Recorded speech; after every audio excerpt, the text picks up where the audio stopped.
बिस्मिल्लाहिर्रहमानिर्रहीम अस्सलाम वालेकुम। आज बहुत अहम दिन था पाकिस्तान के लिए। आप जानते हैं कि हालिया पाकिस्तान के आईएसआई के चीफ और वज़ीर दिफा ख्वाजा आसिफ ये पहुँचे काबुल और वहाँ पर अफ़गान तालिबान को जाकर बताया कि देखिए सबूत भी वहाँ पर रखे। एक एक चीज़ मेंशन की वहाँ पर कि देखिए यहाँ से टीटीपी की क़यादत हम पर हमले कर रही है और यहाँ यहाँ फलानी फलानी जगह पर उनके ठिकाने हैं। और अफ़गान तालिबान की हुकूमत को कहा कि देखिए पाकिस्तान इस मैटर को बहुत सीरियस ले रहा है और हम इसको नज़रअंदाज नहीं करेंगे। हमारे मुल्क की सिक्योरिटी लगी हुई है दाव पर और हमारे मुल्क के हालात हैं ख़राब। तो आपकी हुकूमत आ गई है, अब ये नहीं है कि अमेरिका की हुकूमत है, आपको अब ये सॉर्ट आउट करने हैं मसले। और बड़े क्लियर अंदाज में उन तक हमने चीज़ें रखी। लेकिन आज जो सूरत हाल पैदा हुई है, उधर आईएसआई के चीफ पहुंचे थे काबुल, साथ ख्वाजा आसिफ थे। इधर आज एपेक्स कमेटी का इजलास हुआ और ये अब तक का सबसे ज़्यादा अहम तरीन इजलास। आप जानते हैं कि जब से हमारे पेशावर स्कूल पर हमला हुआ तब से उसके बाद एक नेशनल एक्शन प्लान था, वो तरतीब दिया गया, तब से आज की कमेटी चलती आ रही है। इसका इजलास होता है और इसमें ये देखा जाता है कि हमने कितना उस पर अमल किया है। आज जो शहबाज शरीफ की क़यादत में मीटिंग हुई उसमें आर्मी चीफ थे, बड़ी क़यादत थी सारी। वहाँ एक बड़ा इंटरेस्टिंग मामला हुआ। Army chief general Asim Munir वहाँ पर बैठे हुए थे, तो शहबाज शरीफ ने उनके सामने जो बात कही वो एग्जैक्टली वही बात है जो इमरान खान बात कर रहे हैं अप्रैल से। इमरान खान तो जनरल बाजवा पर इल्ज़ाम लगा रहे हैं कि भाई से मेरा तख्ता उल्टा है। और उन्होंने कहा कि मुल्क के अंदर, कि मैंने बाजवा को कहा कि भाई आप इनको लेकर ना आइएगा पीडीएम या इनको, ये पॉलिटिकल स्टेबिलिटी नहीं रहेगी और जब वो नहीं रहेगी तो आपकी इकोनॉमिक स्टेबिलिटी का जनाजा निकल जाएगा। यानी आपकी सियासी जो अदम इस्तेहकाम का जब मुल्क शिकार होगा तो आपकी मईशत का जनाजा निकल जाएगा। उसने कहा कि मैंने कहा, इनको बाजवा ने सुना नहीं। आज शहबाज शरीफ ने एग्जैक्टली वही अल्फाज आर्मी चीफ के सामने दोहराए और कहा कि देखिए जब तक सियासी स्टेबिलिटी नहीं आएगी, सियासी इस्तेहकाम नहीं आएगा, किसी सूरत इकोनॉमिक स्टेबिलिटी नहीं हो सकती। ये बड़ा क्रूशल है जो कि पॉलिटिकल यानी सियासी इस्तेहकाम होगा तो हम मुआशी इस्तेहकाम रखेंगे।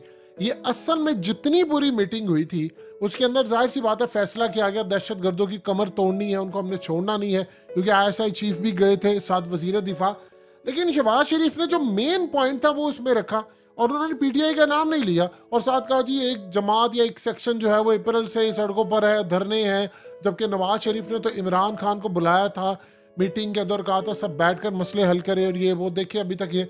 लेकिन मेन पॉइंट उन्होंने वहां पर रख दिया कि देखिए सियासी इस्तेहकाम आएगा तो माशी इस्तेहकाम आएगा। यही बात तो इमरान खान कह रहे थे।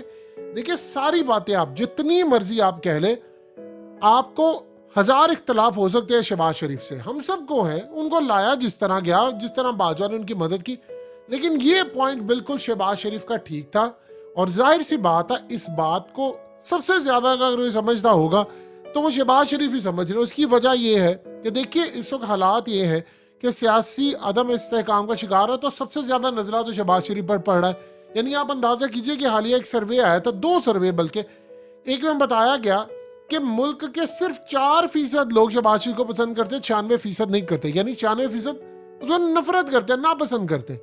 फिर जो रिसेंट सर्वे है उसमें शहबाज शरीफ की रेटिंग 0 है, यानी मुल्क का एक भी शहरी उनको पसंद नहीं करता और उसमें नून लीग के लोग भी शामिल हैं। अब जाहिर सी बात है उसमें कोई भी शख्स हो, आम हो, चाहे वो रिटायर्ड फौजियों का घराना हो या ब्यूरोक्रेट्स का हो या कोई भी घराना हो, सबको राय देने का हक है। और सर्वे के मुताबिक शहबाज शरीफ को कोई पसंद नहीं करता। उसकी वजह क्या? पॉलिटिकल स्टेबिलिटी नहीं है। आप बताएं अगर 300 रुपए तक आपका पेट्रोल चला जाए लीटर तो गरीब तो मर गया।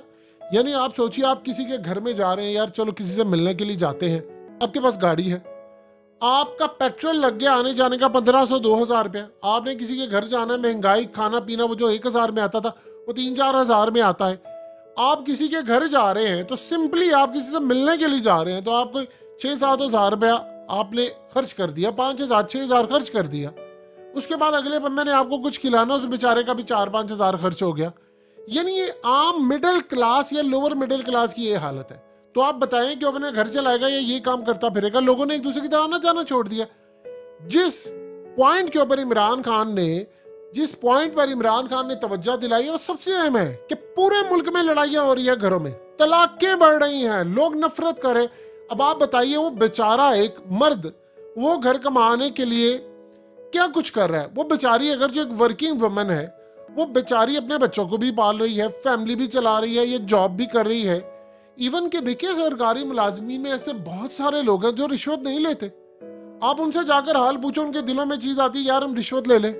बताएं कहां पर माहौल जाएगा। आप समझे इस बात को। एहसन इकबाल ने हालिया ये बात की हामिद मीर के प्रोग्राम के अंदर, उसने कहा एहसन इकबाल अपना बिल लेकर आए थे और अपने साथियों को दिखाते रहे कि यार ये देखो ये बिल है और ये देखो मेरे घर का कितना ज्यादा बिल आ रहा है, तो मैंने इतना चलाया भी नहीं है, अगर मेरी ये सूरत हाल है तो बाकियों का मामला क्या होगा। ये वो बंदा है जिनको फ्री यूनिट्स मिलते हैं, बिजली मिलती है, गाड़ी मिलती है, इनको पेट्रोल फ्री सब कुछ आओ, वो ये बात अगर कर रहे हैं तो आप बताएं आम बंदे की क्या सूरत हाल होगी। यानी लोग थोड़ा बहुत बचा लेते थे, अब तो बेचारे वो बचा भी नहीं रहे। उसकी वजह क्या है? पॉलिटिकल स्टेबिलिटी नहीं, सियासी अदम इस्तेकाम। सियासी इस्तेकाम कैसे आएगा? इलेक्शन के जरिए। तो भाई आप शहबाज शरीफ ने वहां पर बात तो कर दी है, तो आप ये बताएं कि इलेक्शन की मुखालफत कौन कर रहा है? शहबाज शरीफ कर रहा है। तो खुलकर बात करें ना कि भाई देखिए इतनी इस वक्त शहबाज शरीफ की हालत है कि दिल उनका यह है कि वो रिजाइन करना चाहते हैं, क्योंकि जितनी उम्र भर की शहबाज शरीफ ने अपनी क्रेडिबिलिटी बनाई थी।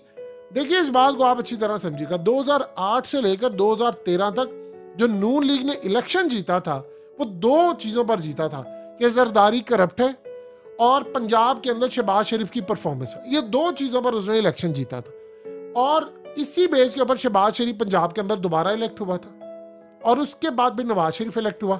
शहबाज शरीफ ने चाहे जो मर्जी आप कह लें, कुछ ना कुछ तो उसने काम किया था, चाहे वो दिखाने के लिए से, चाहे ऑरेंज रेंज दिखाने के लिए चला दी, लैपटॉप सफाई करवा दिया, बूट पहन के चला गया, कुछ ना कुछ चाहे वो दिखा तो रहा था।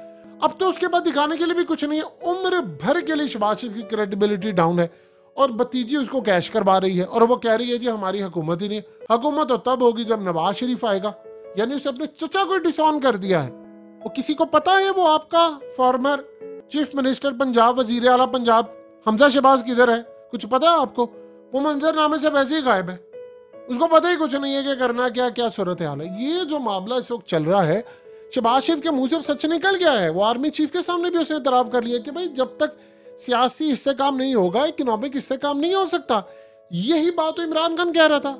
और देखिए सारी इस मीटिंग का लुबे लुबाब यही है। देखिए दहशतगर्दी कैसे होती है। मिसाल के तौर पर आपके मुल्क के अंदर स्टेबिलिटी नहीं होती तो फिर जाहिर सी बात है लोग पैसों के लिए दहशतगर्द उनको यूज कर लेते हैं। तो हमें इस चीज से भी बचना है।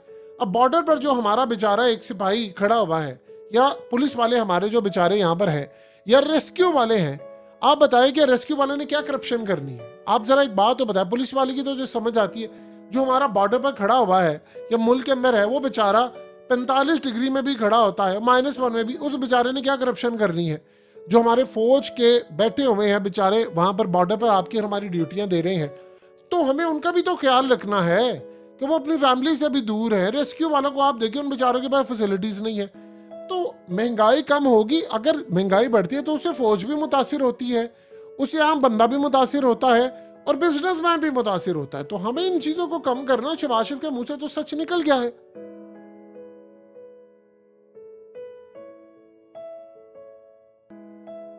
हकीकत टीवी को सब्सक्राइब करना मत भूलें, वीडियो को लाइक करें, शेयर करें और कमेंट सेक्शन में अपनी राय का इजहार जरूर करें।